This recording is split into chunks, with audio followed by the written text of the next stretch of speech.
Let's get, though, to another mover before we talk more about that, and that is Uber coming out this morning, raising its forecast. It came out with a new filing, and the company says now adjusted EBITDA going to be $130 million, $250 million. That's for the current quarter. That's higher than its earlier projections.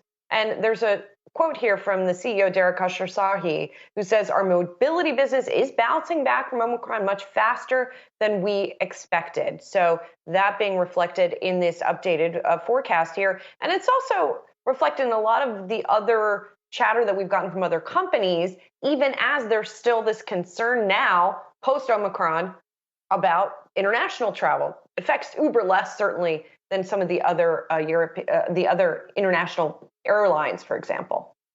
And of course, if one is reading this release from Uber, Julie, you have to think Lyft is experiencing some of the same trends as Uber as the economy reopens. But it is interesting, Julie, to see this release here come at a time where we're witnessing really inflation across the board, gas prices, energy recovering all morning long. But to me, this release reads that consumers are still, at least right now, financially able to overcome high levels of inflation in this country. And that is good. That's a good sign as we start to approach first quarter earnings season. Now, whether they could withstand gas prices over $6 a gallon to be determined, but we might find out in a couple weeks.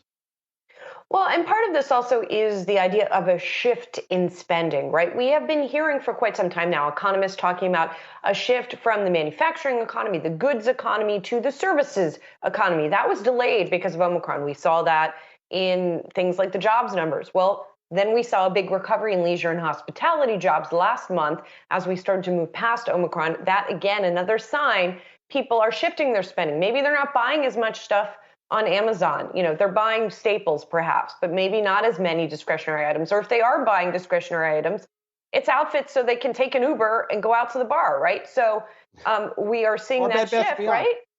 Yeah, not great for Bed Bath & Beyond, perhaps, as we see the shift away from people sprucing up their homes because they're spending less time there. Knock on wood, let's all hope.